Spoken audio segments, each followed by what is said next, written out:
Upcoming 29 अक्टूबर से 31 अक्टूबर तक Halloween मनाई जाएगी। Last year Halloween Saudi Arabia में भी सेलिब्रेट की गई थी। आज की वीडियो में डिस्कस करेंगे origin of Halloween, satanic origin of Halloween, trick and treat और वो सब जो एसोसिएट है हैलोवीन के साथ। वैसे तो अमेरिका में जितने भी फेस्टिवल सेलिब्रेट किए जाते हैं ज्यादातर का बैकग्राउंड सैटेनिक ही है, जैसे क्रिसमस, ईस्टर एटसेट्रा। अब तो मॉडर्न डे क्रिश्चियन भी इस फैक्ट को तस्लीम कर रहे हैं कि क्रिसमस ईसा बिन मरियम का यौम पैदाइश नहीं। खैर that is a different story. Halloween is something जिसमें सैटेनिस्ट ब्लड रिचुअल परफॉर्म करते हैं, human sacrifice and blood sacrifice perform करते हैं पर्दे के पीछे। लेकिन पर्दे के सामने मासिस के लिए ये फेस्टिवल कुछ इस तरीके से सेलिब्रेट किया जाता है जिसमें फायर रिचुअल किए जाते हैं। इन रिचुअल में आग जलाकर उसमें कुछ मटेरियल डाले जाते हैं सन गॉड को खुश करने के लिए। Sun god is a common figure among the satanist and the devil worshipper. Halloween का दूसरा नाम सनवीन भी है, यानी सन वर्शिप। इस दुनिया में जितनी भी एंटिटी की शिरकिया परस्तिश की गई है उन सब में सबसे ज्यादा परस्तिश जिसकी की गई वो सूरज ही है, सन। वो इसलिए क्योंकि रसूल अल्लाह सल्लल्लाहु अलैहि वसल्लम ने फरमाया कि सूरज शैतान के दोनों सींग के दरमियान से निकलता है। श्योरली सन वर्शिप इंडिविजुअली शैतान की परस्तिश करना है। हैलोवीन को फेस्टिवल ऑफ डेड भी कहा जाता है और इन शैतानी जमात का एक दूसरा फेस्टिवल भी है जिसका नाम बाल्टिन है, उसको फेस्टिवल ऑफ लिविंग कहा जाता है। अब हैलोवीन को फेस्टिवल ऑफ डेड क्यों कहा जाता है? वो इसलिए कि इनका मानना है कि 29 अक्टूबर से 31 अक्टूबर तक मुर्दों की दुनिया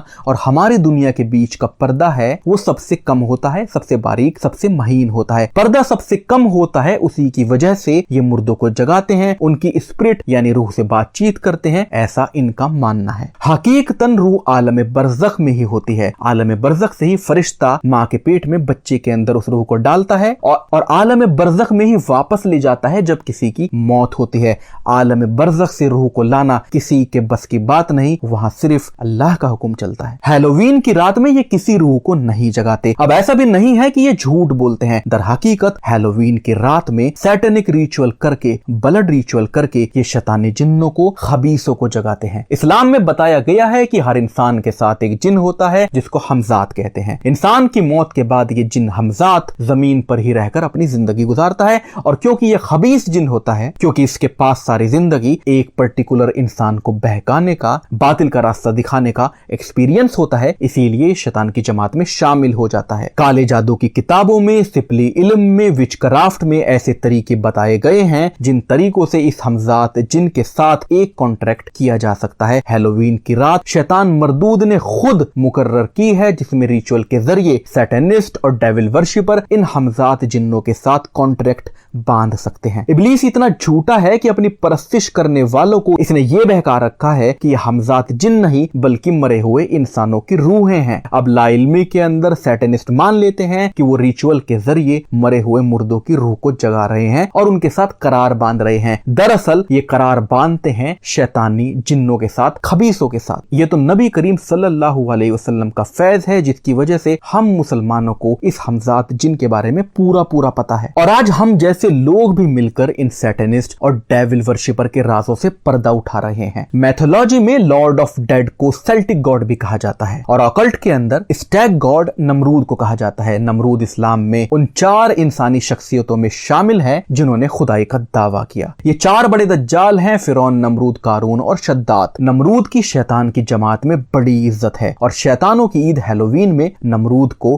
गॉड ऑफ डेड कहा जाता है। बाइबल के हिसाब से नमरूद वो खबीस है जिसने इराक के बाबुल शहर में एक ऊंचा मीनार इसलिए बनवाया ताकि उस पर चढ़कर यह आसमानी फौज से लड़ाई कर सके। इस बेवकूफ को लगता था कि आसमानों को बादशाह भी इसी की तरह कोई हार्ड मास का इंसान है। शैतान ने वाकई ऐसे को छूकर बावला बना रखा है। लास्ट ईयर हमने देखा कि कैसे सऊदी अरेबिया में हैलोवीन मनाई गई। रियाद के अंदर अरब यूथ शैतानों के हुलिये में अजीब हरकतें करते हुए दिखाई दिए। डरावने मास्क लगाकर, जिस्म को लाल रंग से पोतकर वियर्ड शक्लों में शैतान को ट्रिब्यूट करते हुए दिखाई दिए। पूरी दुनिया में हैलोवीन आज के जमाने में ऐसे ही मनाई जाती है। Third world nation like India, Pakistan, Bangladesh में तो कोई रिवाज नहीं है हैलोवीन मनाने का, लेकिन अक्सर ऑफिस के अंदर, खासकर मल्टीनेशनल कंपनीज के अंदर हैलोवीन को मनाने का पूरा इंतजाम होता है साजो सामान के साथ। पर्सनली मेरे ऑफिस में तो हर साल लोग हैलोवीन सेलिब्रेट करते हैं। एक और कस्टम है हैलोवीन का जिसमें बच्चे टोली बनाकर घर घर जाते हैं और दरवाजे पर आकर बोलते हैं ट्रिक एंड ट्रीट और पड़ोसी बच्चों को ट्रीट देते हैं जैसे टॉफी, कुकीज एंड कोक वगैरह। लेकिन अगले जमानों में जब हैलोवीन की शुरुआत हुई तब ट्रिक एंड ट्रीट का इतना आसान मतलब नहीं था। यूरोपियन स्टोनहेंज एक मिस्ट्री है। इतने बड़े पत्थर एक सर्कल में एक प्रॉपर पैटर्न में कैसे रखे गए? ओल्ड यूरोप में स्टोनहेंज के रेप्लिका वाले छोटे छोटे पत्थर हर शहरों में होते थे, जहां पर हैलोवीन के रात में ह्यूमन सैक्रिफाइस किए जाते थे। शैतान के पुजारियों को उस जमाने में ड्रूइड्स कहा जाता था।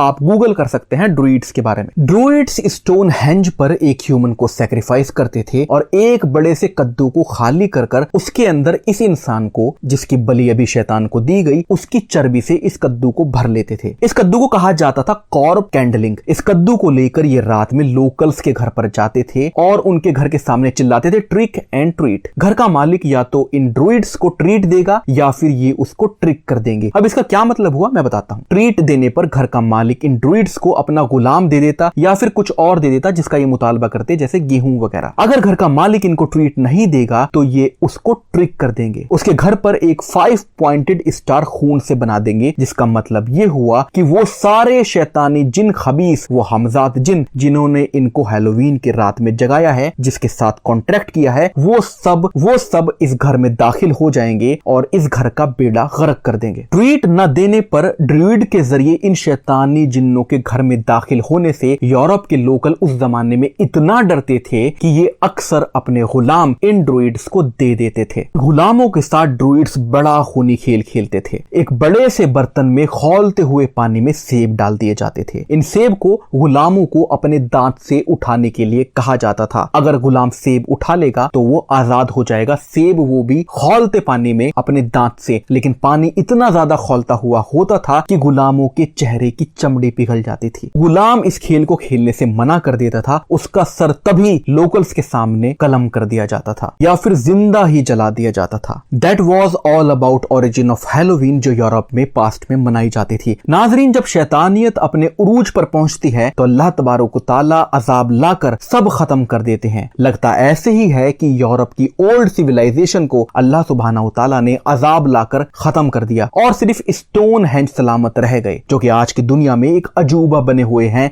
कि किस तरह इतने बड़े पत्थर एक पैटर्न में रखे गए। आज की दुनिया में वेस्ट में फिर से हैलोवीन मनाई जा रही है। जो हैलोवीन की हकीकत को जानते बूझते हैलोवीन को मनाते हैं, वो शैतान की परस्तिश डायरेक्टली कर रहे हैं। और जो हैलोवीन को सेलिब्रेट कर रहे हैं सिर्फ फैशन में, मॉडर्न बनकर दिखने में या फिर एंजॉय करने के लिए गफलत में हैलोवीन को सेलिब्रेट कर रहे हैं, वो इनडायरेक्टली शैतान को ट्रिब्यूट दे रहे हैं। अजीजों, कुरान में अल्लाह सुब्हानहू तआला फरमाता है कि शैतान तुम्हारा खुला दुश्मन है, तुम भी उसे अपना दुश्मन ही समझो। शैतान ने बहुत सारी शैतानियत और बहुत सारी साजिशें इंसानियत के खिलाफ रची और बुनी है। हक वर्सेस बातिल चैनल पर हम इनको एक्सपोज करते रहेंगे। आप बने रहें हमारे साथ हक के सफर में, क्योंकि सफर हमारा है, फतेह अल्लाह की है।